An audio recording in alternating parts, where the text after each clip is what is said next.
Hello everyone, my name is Mahak More and I am from Prayagraj. मेरे इस बार 660 marks बना और मैं राम मनोहर लोहिया से MBBS फर्स्ट ईयर कर रहा हूँ। तो अभी जैसा कि नीट की डेट अनाउंस हो गई है 5 मई, तो बहुत सारे बच्चे बिल्कुल पैनिक मोड में चले गए हैं कि अब मेरे से पढ़ाई कैसे होगी, कैसे पढ़ूंगा, कैसे आगे की चीज़ें प्रोसेस में कैसे रहूँगा मतलब। तो मैं आ चुका हूँ आपके लिए एक बार फिर से आपको थोड़ा गाइडेंस प्रोवाइड करने के लिए। बाकी सभी बच्चों से यही रिक्वेस्ट है कि ज़्यादा पैनिक मत मत करें, बिल्कुल अपना फोकस पढ़ाई पे ही बना के रखें। तो 5 मई को जैसे आपका एग्ज़ाम है ना, तो आप 6 मई को बिल्कुल रिलैक्स फील करें। मैं तो कोशिश यही करूँगा कि आप मतलब जितने भी बच्चे हैं आप लोग अच्छे से प्रिपेयर करें और अच्छे से नीट का एग्ज़ाम दें, और 6 मई से जो आगे का टाइम है ना उसको आप अच्छे से एंजॉय करें बिल्कुल। और बहुत से बच्चे होते हैं कि जो स्टार्टिंग में सोच के रखते हैं कि हाँ हमें डॉक्टर बनना है, और हम डॉक्टर मतलब बचपन से ही उन्होंने सोचा था। लेकिन हम तो कहेंगे कि जो कॉलेज जाने से पहले और ये नीट का एग्ज़ाम देने के बाद का जो टाइम होता है ना, आप इसको एंजॉय करने के लिए पढ़िए, नीट का एग्ज़ाम दीजिए, क्योंकि ये टाइम बेस्ट होता है। ये टाइम कभी आता नहीं दोबारा। एक ज़रूर मैं बात ये बोलना चाहूँगा कि अपना जो भी है अपना फ्रेंड सर्कल बहुत अच्छा बना के रखिए, क्योंकि जैसे इस बार मेरे साथ ये हुआ है कि जैसे धीरज है, धीरज को PMCH पटना मिला है, अभय कुमार मौर्य है उसको एम्स पटना मिला है, साहिल खान है उसको मिला है JSVM कानपुर मिला है, मैं हूँ मुझे RML लखनऊ मिला है, योगेश त्रिपाठी है उसको GMC रतलाम मिला। तो मतलब जितने भी बच्चे हम लोग रेगुलरली रोज़ मिलते थे, तो उन सभी बच्चों का हो गया, मतलब हम लोग का ग्रुप काफ़ी अच्छा बन गया था, जिसकी वजह से सभी बच्चों का अच्छा खासा स्कोर है और सब अपने टॉप के मेडिकल कॉलेजेस में हैं। JP हो गया, JP BHU में है, तो ये सब भी मिलते रहते थे पेपर डिस्कशन में। संदीप हो गया, संदीप तो जैसे एग्ज़ाम के बाद हम लोग को मिला था। इंदर हो गया, और भी जैसे बहुत आसिफ हो गया, राजित हो गया, ये सब सीमांत हो गया, तो ये सब बच्चे हम लोग एग्ज़ाम के बाद मिले थे और काफ़ी अच्छी बॉन्डिंग हम लोगों की। तो बाकी हम आते हैं आपके मतलब टॉपिक क्या है, जो मतलब नीट के बच्चों का है जो पेपर देने जा रहे हैं, उनके लिए बस यही कहना चाहूँगा कि जैसे अभी बहुत से बच्चों का ये डाउट आ रहा था कि भैया मेरे मार्क्स मतलब जो है ना बहुत ऊपर नीचे कर रहे हैं, मतलब फ्लक्चुएट कर रहे हैं। और मैं भाई खुद ही अपना एग्जांपल दे सकता हूँ कि मेरे मार्क्स एबडटली मतलब सडनली बिल्कुल नहीं बढ़ गए थे। मैंने धीरे धीरे इम्प्रूव किया। मेरे 580, 590, 610, 620, 630, 640 धीरे धीरे करके इम्प्रूव किया। और मेरे मार्क्स कभी भी 650 के ऊपर उतने अच्छे नहीं गए थे, कभी बहुत इक्का दुक्का कभी चले गए तो चले गए, वरना नहीं जाते थे। लेकिन लास्ट के मतलब अप्रैल की मैं बात बताऊँ तो अप्रैल में मेरे मार्क्स बनने लगे थे, मतलब 660, 670 बन रहे थे मेरे मार्क्स, और आया भी मेरा 660 मार्क्स। तो मार्क्स को लेके ज़्यादा सोचना नहीं रहता है, बस ये रहता है कि आप उसको धीरे धीरे करके इम्प्रूव करो। और मार्क्स कभी एक बार ऊपर भी जाएगा, कभी नीचे भी जाएगा, क्योंकि वो पेपर के ऊपर डिपेंड करता है। कभी पेपर हार्ड आ गया कोचिंग का, जो भी मॉक टेस्ट आप लोग देते हो उसके अकॉर्डिंग ये सब बातें होती हैं। कभी मार्क्स अच्छा भी आएगा, कभी ख़राब भी आएगा, तो उसको लेके आपको बिल्कुल चिंता नहीं करनी है, क्योंकि वो आपका नीट का एग्ज़ाम नहीं है, आप उससे सीख रहे हो। तो धीरे धीरे करके आप उसको सीख सकते हो। बहुत से बच्चे ये दे रहे थे कि मेरा मॉक टेस्ट बहुत ज़्यादा हो रहा है, तो क्या मैं उसको छोड़ सकता हूँ? मेरे हिसाब से तो नहीं छोड़ना चाहिए, लेकिन अगर आपको लग रहा है कि हमें पहले कंटेंट पे ज़्यादा फोकस करना है, तो आप पहले कंटेंट एक बार तैयार कर लो। क्योंकि अभी जैसे 7 मंथ है आपके पास, तो आप रेगुलरली मतलब जनवरी या दिसंबर से भी पेपर देना अगर रोज़ आप स्टार्ट करोगे, तो वो भी आपको एक लेवल पहुंचा देगा, सैचुरेट कर देगा बिल्कुल। और अभी से रोज़ रोज़ पेपर देना, मैं ये नहीं करूँगा कि मत दो, लेकिन अपने अकॉर्डिंग करो। मतलब तुम्हें अगर लगता है कि हाँ मेरा कंटेंट तैयार है, मुझे रोज़ पेपर देने की ज़रूरत है, तो तुम बिल्कुल दो। अपनी लर्निंग पे ज़्यादा फोकस करो, क्योंकि तुम खुद से इम्प्रूव कर रहे हो। तुम्हें दूसरे की रैंक से, तुम्हें दूसरे के उससे नहीं फ़र्क पड़ना चाहिए कि मैं क्या करूँगा, मेरा इतना नंबर ही आ रहा है, दूसरे का आ रहा है इतना अच्छा आ रहा है। क्योंकि लास्ट टाइम तक ये हो जाता है ना कि जिसके साल भर अच्छे आ रहे होते हैं वो उसके थोड़े कम हो जाते हैं। और जैसे मैं खुद का एग्जांपल दूं तो मेरे कभी इतने अच्छे मार्क्स नहीं आ रहे थे। लास्ट में इम्प्रूव करते करते यहाँ तक आ गया कि 660 मार्क्स बन गए थे मेरे। फिजिक्स से बहुत लोगों को डर लगता है ना, तो फिजिक्स से मैं अपना नोट्स दिखाना चाहूँगा। जैसे मैंने वेव ऑप्टिक्स चैप्टर्स उठाए थे, तो मैंने इसमें सारे जितने भी फार्मूले थे, जितने भी प्रीवियस ईयर में क्वेश्चंस पूछे गए थे, तो उनके अकॉर्डिंग मैंने अपने नोट्स को डिज़ाइन कर लिया था। शॉर्ट नोट्स ही थे मेरे ये। जैसे डिस्ट्रक्टिव इंटरफेरेंस का, कंस्ट्रक्टिव इंटरफेरेंस का, फेज डिफरेंस क्या होता है, पाथ डिफरेंस क्या होता है, एम्पलीट्यूड का, इंटेंसिटी का, ये सब का मैंने शॉर्ट नोट्स बना के रखा था। और ये सब क्योंकि लास्ट के डेज़ में मैं क्या पूरे नोट्स पढ़ के थोड़ी ना जाऊँगा, मैं रिवाइज करके जाऊँगा, जिससे मैक्सिमम फॉर्मूले मेरे रिवाइज हो जाते थे एक ही बार में। जैसे मैंने वेव ऑप्टिक्स का ये इतना बना दिया। अब इसके जैसे ये चैप्टर हो गया, जैसे माइक्रोस्कोप के क्वेश्चन हर बार आते थे और इसी फार्मूले के ऊपर बेस्ड आते थे। कभी कभी और भी जैसे सिंगल स्लिट के ऊपर क्वेश्चन आ गया, वैसे तो मैक्सिमम डबल स्लिट के ऊपर क्वेश्चन आते थे इसमें, और मैंने मतलब बना के रखा था इसमें काफ़ी अच्छे से। जैसे मॉडर्न में अब बहुत से बच्चों को डाउट होता है मॉडर्न में क्या करें। मॉडर्न सबसे ज़्यादा स्कोरिंग है, और उसमें ये है कि आप कुछ फार्मूलेज अगर याद कर लेते हो आप, तो उससे आपके रेगुलर हर क्वेश्चंस आते हैं। मतलब मैक्सिमम क्वेश्चंस आपके, जैसे मैंने इतना बनाया था ना, इतने फार्मूले, इसमें से मेरे मैक्सिमम क्वेश्चन बन जाया करते थे। और ये भी देखिए, जैसे ये है, जैसे इस पे हमेशा क्वेश्चंस आता था, और ये सर ने हम लोग को मतलब प्रोवाइड कर दिया था, तो मैंने एक सीक्वेंस वाइज सबको बना के अच्छे से लिख लिया था। और ये मैंने कभी कुछ ऐड ऑन कर दिया अपने नोट्स में कि ये क्वेश्चन जैसे मुझे इंपॉर्टेंट लगा तो मैंने इसको यहीं पे कर दिया था अपने शॉर्ट नोट्स वाली कॉपी में। जैसे अब न्यू एटम में आ जाइए, तो एटम में मैक्सिमम डाटा बेस्ड क्वेश्चंस होते थे, मतलब न्यूमेरिकल ही आते थे, लेकिन इसमें जैसे ये सब मुझे टिप पे याद हो गया था। जैसे कभी वेलोसिटी ऑफ nth ऑर्बिट पूछ लिया, तो ये सब जो डिफरेंस है 10.2 मैंने याद करके लिखा था, 1.9 इलेक्ट्रॉन वोल्ट याद कर, तो ये सब चीज़ें मुझे याद थी। एक्साइटेशन, पोटेंशियल, सेपरेशन, ये सब मैं याद कर लेता था। ये जैसे लाइमन बार्मर का जो डिफरेंस था, ये सब बिल्कुल सीक्वेंस वाइज हमें याद हो गई थी, इतने मैंने मतलब क्वेश्चंस लगाए हुए थे। इसी तरह न्यूक्लियाई का भी था। न्यूक्लियाई में भी बाइंडिंग एनर्जी पर न्यूक्लियॉन्स के ऊपर मैक्सिमम क्वेश्चंस आते थे, लेकिन मैंने मतलब सारे याद कर लिए थे, मैक्सिमम कर लिया था मैंने। डीके के ऊपर क्वेश्चंस आते थे काफ़ी। और ये हर एक का मैंने शॉर्ट नोट्स, जितने भी न्यूमेरिकल्स पूछे जाते थे फॉर्मूला बेस्ड, मैंने उसको सबको शॉर्ट नोट्स में अच्छे से कॉपी बना के लिख लिया था। और ये मेरी कॉपी मुझको डिफ्रेंशिएट करती है उन सारे बच्चों से जो सिर्फ अपना नोट्स से अपना पेपर देने चले जाया करते थे। क्योंकि मेरे पास ये ऑप्शन रहता था कि मैं अपने मतलब विद इन आधे घंटे के अंदर अपने पूरे जितने फॉर्मूले पॉसिबल हो सकते थे सारे रिवाइज़ कर लेना था। ये मैं सिर्फ फिज़िक्स का भी आपको बता रहा हूँ। जैसे इसमें मैंने कभी कभी मुझे लगा कि यार ये केमिस्ट्री का है, तो मैं इसको पढ़ते पढ़ते याद आ गया कभी कभी, तो मैं इसको इसी में लिख लिया।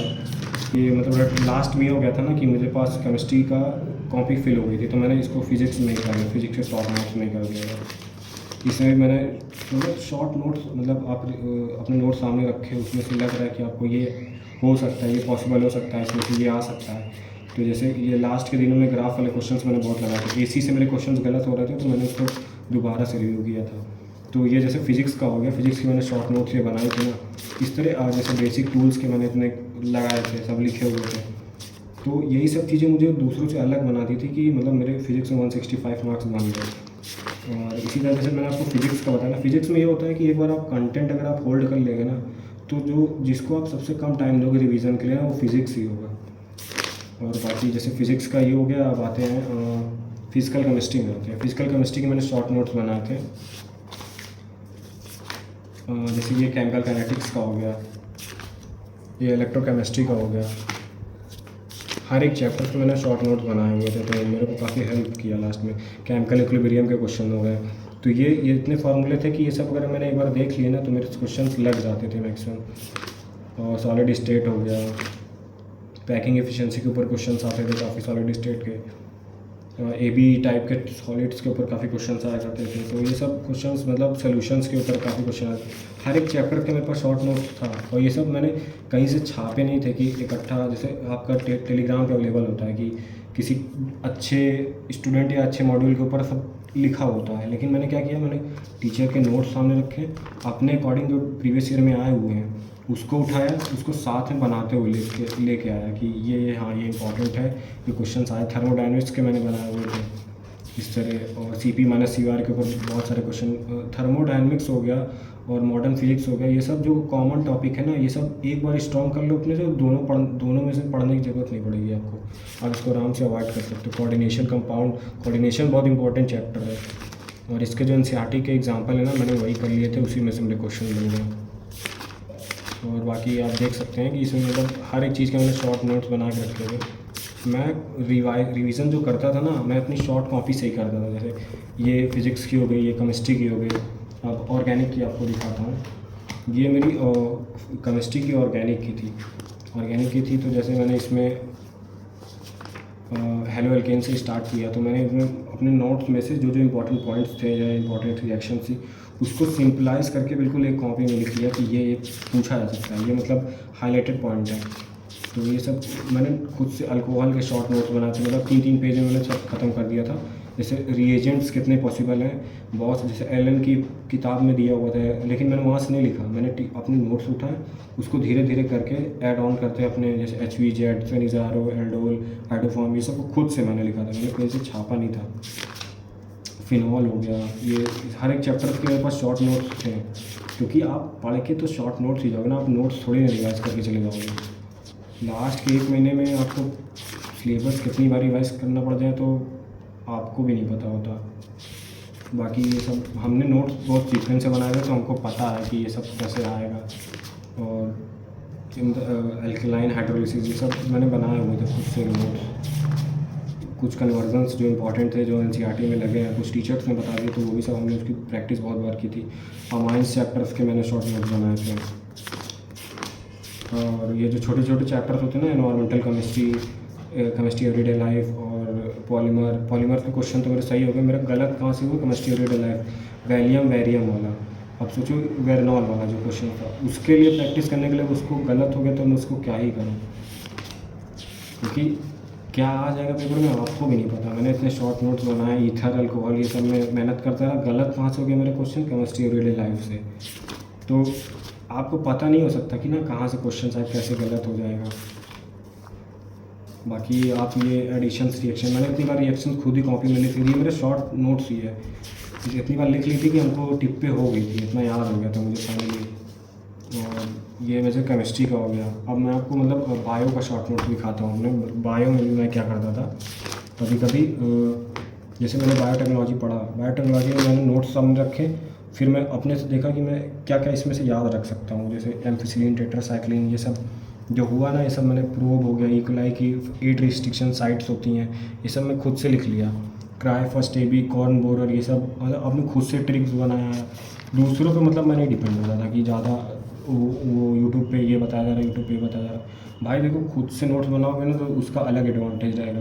खुद के नोट्स लिखे हुए ज़्यादा अच्छे से तैयार हो जाते हैं। जैसे ये सब क्वेश्चंस मनीष गुप्ता सर का जो वन शॉट था ना, मुझे बहुत हेल्प किया उनके, क्योंकि मैं कंटेंट तैयार था और एक अच्छा से रिवीजन हो जाता NCERT के थ्रू बार बार करने पे, तो काफ़ी हेल्प होती थी उनसे। तो मतलब खुद से मैंने बनाए थे, और एक दिन में नहीं बनाए थे मैंने, धीरे धीरे करके सिलेबस जैसे जैसे कंप्लीट हो रहा था उसके अकॉर्डिंग मैं साइट से बनाता जा रहा था। इस तरह मतलब हर एक चैप्टर्स का इसमें, जैसे वो फिजियोलॉजी के कुछ नोट्स थे तो हमको लगा यार बार बार करने चाहिए, डाइजेशन हो गया, एक्सक्रीशन हो गया, तो ये सब नोट्स मैं बार बार बनाए थे। जितनी बार पढ़ता था कुछ ना कुछ एड ऑन जरूर करता था कि यार इसमें से ये हो सकता है, इसमें से ऐसे हो सकता है। तो ये जैसे पूरी कॉपी मैंने इसको रंग बिरंगे से बिल्कुल कर दी थी, कि इतना था कि लास्ट तक आते आते मैंने इसको अच्छे से मैक्सिमम कंटेंट मेरा तैयार हो गया था। मुझे कॉकरोच नहीं याद होता था, एपिथेलियम ये सब बिल्कुल नहीं याद होता था, लेकिन धीरे धीरे करके इतना याद हो गया कि मेरा मतलब एग्ज़ाम में अगर क्वेश्चन था तो गलत ना होने पाए, इसको मैं अच्छे से अटेम्प्ट कर सकूँ, अच्छे से मेरा हो जाए। बाकी अभी देखिए, अब आप लोग ज़्यादा ओवर थिंकिंग मत किया करें कोई भी क्वेश्चंस को लेके या किसी भी चीज़ को लेके। जैसे कभी कभी मैंने शॉर्ट नोट्स ऐसे वाइट पेजेस में बनाए, मैं मैक्सिमम अब जो करता था ना वाइट पेजेस के थ्रू करता था, वाइट पेज लिया और उसी में कुछ लिखने लगा अपना। बाकी मैं एक और चीज़ दिखाऊँ, मैंने एक अलग से कॉपी भी बनाई थी कि जिससे मतलब मैं अपने आप को जज कर सकता हूँ मैं लाए कहाँ करता हूँ। तो मैंने मतलब जैसे फर्स्ट टेस्ट में मैंने दिया था, मेरे मार्क्स बने थे 572 और मेरे फिजिक्स में 116 नंबर था, केमिस्ट्री में 136 और बायो में 320। मेरे मतलब सिली मिस्टेक्स कितनी हुई थी, 70 नंबर की सिली मिस्टेक्स हुई थी। मेरी कानपुर में रैंक थी 109, ये आई गया रैंक 137। मतलब जो मेरे पास मैसेज आता था ना, मैं उसको अलग से लिखता था कि भाई मेरे कहाँ लाए कहाँ कर रहे हैं। ऐसा होता है ना कि मतलब आपको पता लगते रहना चाहिए कि आप मतलब हो कहाँ पे, स्टैंड कहाँ करते हो।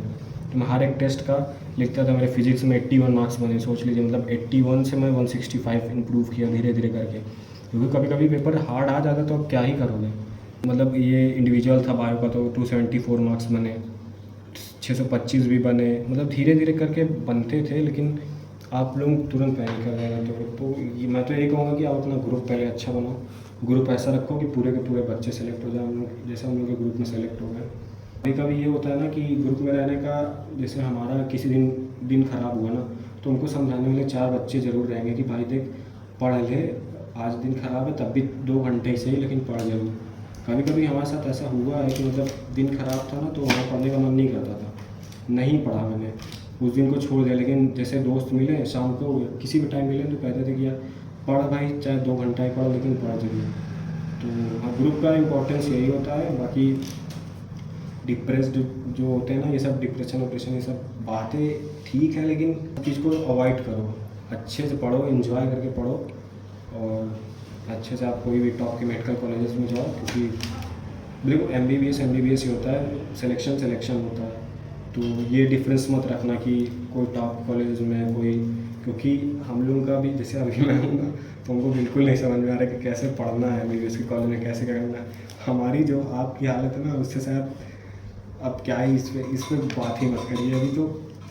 बाकी बाद में आप लोग अच्छे से सेलेक्ट हुई है और अच्छे टीचर्स के गाइडेंस में रहिए और अच्छे हेल्थ अपनी प्राइमरी रखिएगा। और कोई भी एग्ज़ाम आपकी कैपेबिलिटी को नहीं डिसाइड कर देता। बाकी ऑल द बेस्ट। और अभी मैं वीडियो प्रॉपरली इसलिए नहीं बना पा रहा था क्योंकि मैं फर्स्ट ईयर में हूँ और वहाँ पे इतना टाइम हमको मैनेज नहीं हो पा रहा है कि हम कैसे सारी वीडियो बनाएं। तो मेरे पास जो पुरानी वीडियो थी मैं उसी पे अभी फोकस कर रहा हूँ। बाकी new first day of college, second day of college, first clinical posting कैसी थी हम लोगों की रही, तो वो भी सबके ऊपर अच्छा सा वीडियो मैं बनाऊँगा, लेकिन उसके लिए मुझे थोड़ा टाइम चाहिए। बाकी जो भी प्रिपेयर कर रहे हैं 24 के लिए, उनके लिए ऑल द बेस्ट। और आप अच्छे से रैंक फोड़ो या तो कुछ भी करो, सिलेक्शन आप पहले कोशिश ये करो सिलेक्शन लो आप लोग, ठीक है। क्योंकि कट ऑफ में अगर आपको बताऊँ ना, जैसे 612 कट ऑफ गई थी, फिर उसके बाद 629 कट ऑफ चली गई। आप सोच लीजिए, फर्स्ट राउंड के बाद सेकेंड राउंड की कट ऑफ 629 चली गई। फिर उसके बाद मॉपअप की आई 619, फिर उसके बाद अभी जो कट ऑफ आई है फाइनली वो शायद 610 के अप्रॉक्स है, पहली बात कर रहा हूँ। तो मतलब कट ऑफ अगर आप देखोगे तो कट ऑफ दिन प्रतिदिन कहाँ भाग जा रही है आप सोच नहीं सकते हो। बाकी ऑल द बेस्ट जो प्रिपेयर कर रहे हैं। और नीट की प्रिपरेशन करने के लिए भी अलग से हिम्मत चाहिए जो आप लोगों के अंदर है, जो आप लोग मतलब कर रहे हो। और ज़्यादा सोचा मत करो यार, रिलैक्स रह के पढ़ो, अच्छे से पढ़ो बस, कोई इधर उधर के चक्कर में मत पढ़ो। और बाकी ऑल द बेस्ट आप लोगों के लिए। Okay bye, thank you.